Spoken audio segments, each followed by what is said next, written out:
A very pleasant good morning to all of you children.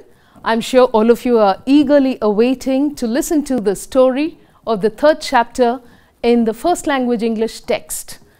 Now this is a beautiful story, children. So let us now hop on board for a jolly ride to the land of tales. The title of the lesson is The Gift of the Magi. Remember children, it's pronounced as Magi, not Maggie. This story was written by an American short story writer who went by the pen name of O. Henry, whose actual name was William Sidney Potter. The unique characteristic of O. Henry's writing is giving a very interesting, unexpected twist at the end of the story. So also here we have a very interesting story called The Gift of the Magi. Now before we begin, let us look at some of the words in the glossary given at the end of the lesson in the textbook. The first word, imputation. Imputation means accusing someone of something or suggesting something very negative about a person. A committee has been set up to inquire into the imputation of murder against him. The next word, parsimony. I'm sure all of you know what being stingy is. You know, a person who's very stingy refuses to part with his money, keeps all his money, his gold, his wealth with him. Such a person is said to be a parsimonious person. So parsimony means extreme unwillingness to part with money. Look at that. A poor, old, hungry man is asking for food, and look what the rich man says, "Get out of my way, you wretch." So that rich man is a parsimonious person. Now let's look at the sentence. Gokul's attitude of parsimony brought about his downfall. The next word, sniffle. Inhaling air through the nose in short, audible breaths. You know, if you take away a bar of chocolate from a child just before it's about to unwrap the chocolate bar and eat it, you just snatch it away. You know how the child is going to cry? Immediately the child will burst out at a fresh burst of grief. But after some time, the grief abates and the child starts sniffling. You know how it sniffles? That is the way the child sniffles. Next we come across the word janitor. A janitor is a person who takes care of the maintenance and cleanliness of the building in which he stays. Okay, so a janitor, since he's not very skilled or educated, is paid very low wages. Next we come across the word ransacked. To go through a place, stealing things, causing damage. I'm sure in movies you've seen, you know, these IT officials, you know, income tax department officials, they come, they raid the house, and when they leave the house, you should see, you know, the house is in shambles. Everything is thrown upside down. It's all higgledy-piggledy by the time they get out of the house. Look at that picture, how the burglars are ransacking the house. It could be a burglar searching for something, thorough search of something. That action is called ransacking. Next we come across the word depreciate. To diminish in value over a period of time. Now you'll know that we are all undergoing this great pandemic, corona pandemic. During this time, there's very less money being generated in the economy. So the value of properties has gone down. So we say the value of the property has depreciated due to the pandemic. Next, let's go on to the lesson, The Gift of the Magi, written by O. Henry. Now look at this map. This is a map of the African continent, the Asian continent and the European continent put together, in which you find a small red colored country right in the center called Israel. Now Israel is a very small country. Now let us see what happened in Israel. As you all know, history, the time in history, if you represent it, you know, on a time scale, there is an incident which divides history into two parts. BCE, as it is now called, earlier it was called BC, before Christ, and the other part, Anno Domini, the time in which we are living, that is after the death of our Lord. In Latin, that is what it means. Now this incident which divided history into two is the birth of Jesus Christ. Where was Jesus Christ born? See, he was born in that small little country of Israel at a place called Bethlehem. Now, when Jesus was born there, three wise kings, they were supposed to be astrologers, and information tells us that they were people who believed in the religion of Zoroastrianism. These people, they were astrologers who studied the celestial bodies. They came to know through their study that a baby was born in Israel. So, they traveled all the way from the eastern part of the globe in order to see this little baby Jesus, and they offered him gold, frankincense and myrrh.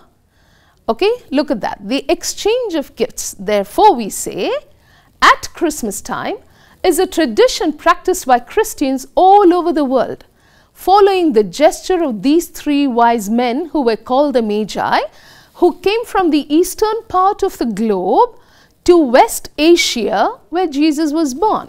They offered him gold and frankincense and myrrh on that first Christmas morn. Now, these wise men, they came there, they offered these gifts to Jesus. Now, you might wonder what frankincense is. I'm sure all of you know what gold is. Frankincense is a kind of an incense, a kind of an object that gives a pleasant, fragrant smell. Myrrh is a kind of a liquid, a perfume that is put on a dead body. So, these three wise men came and offered these precious gifts to Jesus. Now, there is a song which tells us how these wise men came. Now, you might wonder how they found their way in the desert. You see the screen, you find a star over there in the sky. The star led these wise men to the stable where Jesus was born. Now, you might wonder, why is man teaching us about this? Well, there is a relevance to what I'm telling you. The story that you're going to read has a relevance to this story of Christmas. So now, let us just look at that song. We three kings of Orient are, bearing gifts we traverse afar, field and fountain, moor and mountain, following yonder star. Oh, star of wonder, star of light, star with royal beauty bright, westward leading, still proceeding, guide us to thy perfect light. Born the King on Bethlehem's plain, gold I bring to crown him again, King forever, ceasing never, over us all to reign. Oh, star of wonder, star of light, star with royal beauty bright, westward leading, still proceeding, guide us to thy perfect light. Well, I'm sure after having listened to the lyrics of that song, you would have understood that the three wise men, they are asking the star to lead them to the place where Jesus was born. Now, let's look at the names of these wise men. The first of them was called Caspar, who hailed from India. Surprising, isn't it? Yeah, he came from India. Melchior from Persia, Balthazar from Arabia. Extremely rich men who followed the star, which led them to the stable where Jesus was born. Now look at the picture on the top of the screen. You find the three wise men. The one with the green dress with the red turban has a vessel from which, sweet smell is wafting through, emanating into the atmosphere. That is frankincense. The one with the blue has got gold in his hand. The one at the back has got myrrh. Myrrh in a vessel, a kind of a perfume that is put on a dead body. And then down below you have the picture of the three wise men going and worshipping baby Jesus. Now, after having understood that the three wise men traveled such a long distance over the desert, they came, they worshipped baby Jesus, and they gave him very costly gifts. It is from that act, that gesture of the wise men, that Christians all over the world today exchange gifts during Christmas time. But how do you exchange gifts with your beloved ones when you do not have any money to buy a gift? So now we come across the short story written by O. Henry, who talks about the love between a man and his wife and how they sell their most prized possession in order to buy a gift for each other during Christmas time. The man's name was James Dillingham, lovingly called Jim by his wife, whose name was Della. Now, this couple lived in a small dilapidated house which had a letterbox in which no letter could be dropped and a bell from which no mortal hands could coax a ring. Now, you might wonder what I'm talking about. Look at that word, highlighted word, dilapidated. Now, children, you have to understand that when you learn a language, it is not compulsory that you have to learn only the words that are given in the text, which are a little above your comprehension. No, you can also learn words which are connected to the context of that lesson. Now, this word is not there in the textbook, but the story talks about the kind of house in which the James Dillinghams lived, a very old ruined house. So, you can use the word dilapidated to indicate the condition of a house that is in ruins. Now, look at the kind of house in which they lived. If you went to that house and pressed the bell, no sound would ever come out because the bell was not working. And then they had a letterbox in which no letter would be dropped because nobody had any contact with these people. Why? Because they were very, very poor. Such was the dire conditions in which these people lived. Now, it was Christmas the next day.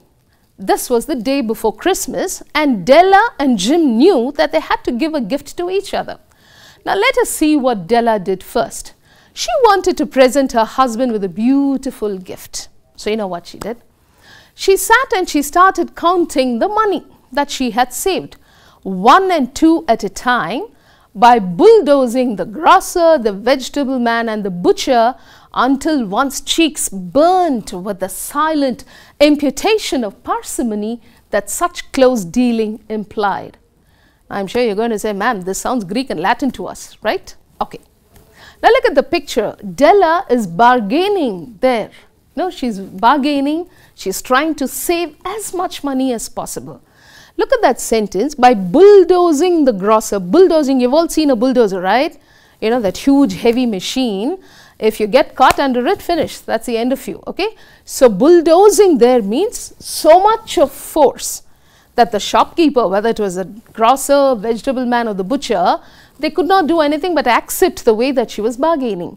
And a person who was standing next to her would feel embarrassed. That person's cheeks would burn when he realizes this lady is so stingy, she's so parsimonious. Oh my God, look at the way she's bargaining. That is what another person would think, because such close dealing, you know, so much of bargaining gave the imputation that Della was a parsimonious person, which means it made another person standing next to her feel embarrassed or ashamed to realize how much she bargained. And so that person would attribute the quality of parsimony to Della. That is the meaning of this paragraph, okay? So, close dealing with the grocer, butcher and the vegetable man by bulldozing them, bargaining with such force, would make an onlooker feel ashamed or embarrassed. But then, poor Della, she had nothing else that she could do. The earnings from her husband's income was so less. So, she had to save as much as possible. Now, after having saved that much for such a long period of time, when she finally sits down and counts the money, what does she find? There. She counted. She found that she had only $1.87. What can you buy out of $1.87? Just imagine.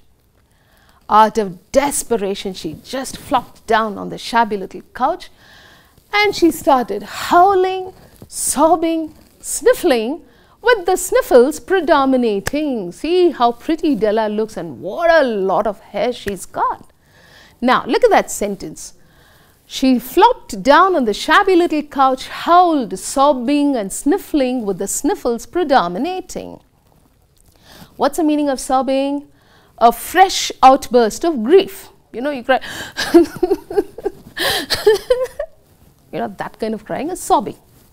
But after the fresh outburst of grief is gone and you know your sorrow is a little abated, how do you sniffle? After your grief is gone,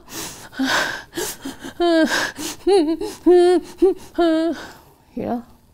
So the author here says, Della first of all howled. Howl means she screamed. She said, "Oh, what'll I do with just $1.87? That she howled. Then she started crying, sobbing her heart out. Finally, now after you cry for some time, tears stop coming out of your eyes. So she started sniffling. And sniffles are the ones which predominate in any person's life. That means a kind of a sorrow that cannot be eased, because of which we sniffle. So she kept on sniffling. Now, let us see what James and Della did to buy a gift for each other. James and Della owned a possession. Each of them owned a possession in which both of them took a mighty pride. Jim's possession was a gold watch, a beautiful gold watch, which was a family heirloom. Now look at the word highlighted there. The letter H is silent in pronunciation. We pronounce it as heirloom. Again, this word is not in the text, but in the context you can learn this word. This word heirloom means a very costly, expensive object that is handed over from the father to the son, to the grandson, to the great-grandson, and so on and so forth, throughout different generations of the same family. And these people preserve that object with so much of care and love, because not only is it expensive, it has a great sentimental value. So, Jim had a gold watch which was a family heirloom. It had been given to his father by his grandfather, a beautiful gold watch. There you have a picture of that watch. Unfortunately, the watch had no chain attached to it. So how could he wear the watch around his wrist? Poor man. He had to keep it in his pocket all the time. So he kept it in his pocket. The other treasure, the possession that Della had, was a beautiful, long, lovely hair. See that. Look at the picture as she stands in front of the mirror and looks at her hair like a sheet, you know, it almost made itself a garment for her. That's what the author says. Look at her brown tresses rippling down, shining like a cascade of brown waters. Her hair was beautiful, long, thick, luscious, wavy, beautiful hair. It reached right below her knee, making itself a garment for her. Now, these were the two precious possessions of the James Dillinghams. Della was mighty proud of her hair and Jim was mighty proud of his gold watch. Now, let us see how the author compares these two possessions of Jim and Della to two other people who are mentioned in the Bible. He compares the pride that Jim and Della took in their respective possessions to the actions of two people mentioned in the Bible. Now, let's see who these two people are. I'm sure most of you would have heard about great King Solomon the Wise. He was called Wise King Solomon. Now, the great King Solomon, he was the ruler of Israel. He was widely acclaimed for his wisdom and riches, and his reign was an era of unprecedented prosperity due to his wisdom. Now, what is the meaning of the word unprecedented? Something that's never been done before, heard before, liked before, achieved before. That means something that has not been done before at all. You know, King Solomon was so rich, basically because of his wisdom. That is why he was a very prosperous king. Next, we come across another person mentioned in the Bible. Of course, her name is not mentioned, but it is said that there was a country called Sheba, which is in Arabia. This kingdom of Sheba was ruled by a queen. So she was called the Queen of Sheba, an extremely beautiful woman who came with a caravan loaded with gold and jewels and spices to the court of King Solomon to test his wisdom. Now, what is the meaning of the word caravan? There are two meanings, but let us look at the meaning in this context. Caravan refers to a retinue of camels on which people travel across the desert. So she traveled with a whole lot of her followers, carrying gold and jewels and spices to the court of King Solomon. So she traveled with all these things and gave them to King Solomon after testing his wisdom. Let's see the comparison.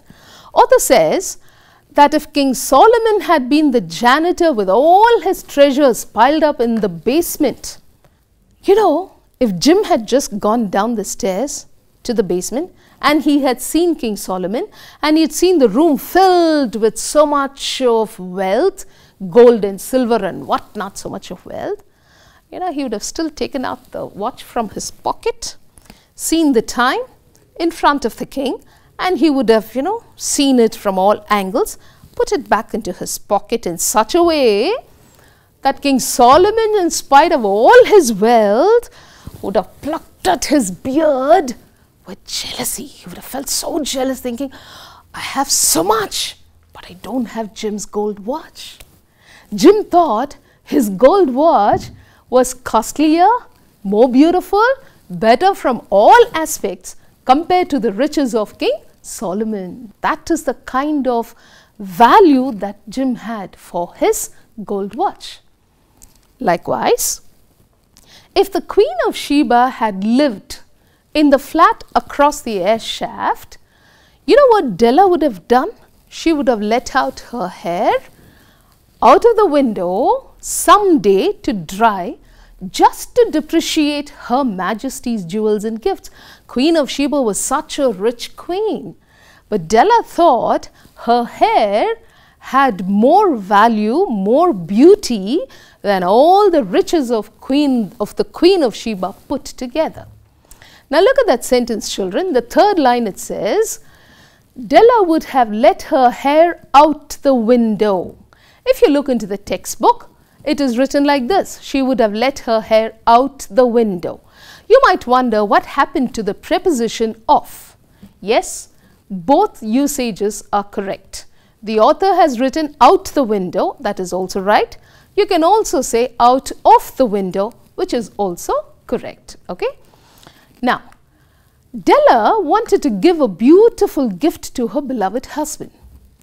A gift that would be very rare, sterling. You know what's the meaning of sterling?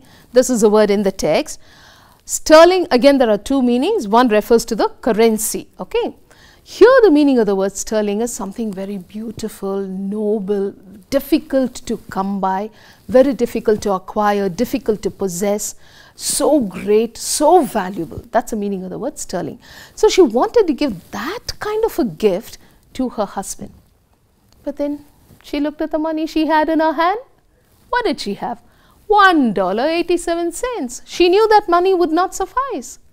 So she knew she had something else more valuable. She went and looked at herself, see, in the pier glass between the windows, and saw her long, beautiful hair. See how she admires her hair. She stands in front of the window. And as she stands there, you know what happens? She's just looking at her hair. A brilliant thought suddenly struck her. But then her face lost color. And she let down her hair. Let it fall to its full length. Once she faltered for a minute as that thought struck her, you know. And when she faltered, a tear or two dropped on the worn out red carpet. The thought that came to her mind made her shed tears. But with great resolution, you know, she wiped her tears. She said, no, I'm not going to cry. So with great resolution, she put on her old brown jacket. She put on her old brown hat and with a whirl of skirts. You know what meaning of whirl is? Rotating. Her skirts were rotating around her. She didn't want to stay lest she starts having doubts about giving up her hair. So the moment she decided, she thought she should execute her plan. So with a whirl of skirts, a sparkle still in her eyes. What is that sparkle? The anticipation of seeing the happiness on the face of her dear husband when she gives him the gift. That is why she had a sparkle in her eyes. She fluttered out the door and ran down the stairs onto the street. Again, fluttered out the door. You could also say fluttered out of the door. In the text it is written fluttered out the door. Both are correct.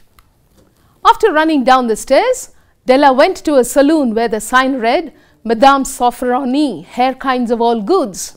Madame means, in the French language we call it Madame, which means madam in English. There was a shop, and in front of that shop, this was the sign written, hair kinds of all goods. She ran up the flight of stairs, panting for breath. She looked at Madame Sofronie and said, will you buy my hair? Now Madame Sofronie was a little surprised. She said, I buy hair. Take your hats off and let's have a sight at the looks of it. Down rippled the brown cascade. Madame Sofronie, look at that picture. She just lifted up that lovely mass of hair in her hand. She tested it and she said, okay, I'll pay you just $20. With a practiced hand, she looked at that beautiful mass, and that is the amount she offered. Della thought that she might change her mind, so she said, come on, give me the money quickly, which means cut my hair and take it. So Madame Sofronie cut that beautiful hair, gave her the $20, and with the money that she had earned like that, she ran out into the street, started ransacking the stores for Jim's present. Now let us stop the lesson with this portion being completed. We will continue the next part of the lesson in the next session. So now let's go on to the vocabulary exercises. Let's look at the usage of phrases. What is a phrase? A combination of two or more words which are incomplete in meaning, and they consist of nouns, verbs, adjectives, adverbs combined with prepositions. Now phrases have two kinds of meanings. Literal meaning, which means the meaning exactly as it is given by the words that are used in the phrase. The boy looked down upon the valley from the mountain top, which means the boy was standing on the top of the mountain and he was looking down upon the valley. Okay, this is the literal meaning. The next is an idiomatic meaning. This means the words mean something, but the meaning of the words in the context in which it is used is something different. The British looked down upon the Indians during the pre-independent era. This is the idiomatic meaning. Looked down upon here means to disrespect, to ill-treat, not to give enough importance to a person. Reported speech.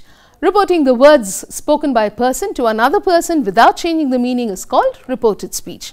While changing a sentence from the direct to the indirect speech, there are many changes to be made, as you can see on the screen.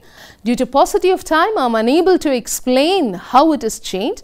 That is why I have given you a link at the bottom of the screen. Please click on that link and you will be able to understand how we change sentences from direct to indirect speech. Now here is an example. Amit said, I went to Agra last week. Amit said that he had gone to Agra last week. Sushil said to Sushma, have you had your lunch? Sushil asked Sushma whether she had had her lunch. Now look at the home assignments. These are the questions given. Please answer these questions and hand over the answers to your respective subject teachers' children. In the grammatical part of the homework, you have to replace the verb in each of the following sentences with an appropriate phrasal verb. Extinguish the fire. The exams have been postponed. The company has to compensate the loss to the employees. How long can they survive without water? Change into reported speech. This is the homework. Tony said, can I meet you tomorrow? To his friend Bobby. Einstein is the greatest scientist the world has ever known, said one scientist to the other. These books are very interesting to read, said the librarian to the student. Come here right now, the captain said to the corporal. Now these are the questions that have been given to you. Please answer these questions, hand them over to your teacher. Now we have finished listening to half the story of the gift of the Magi. We started the journey together. Now it is time to alight So, see you on the next journey, children. Hope you all enjoyed this story. Take care. God bless.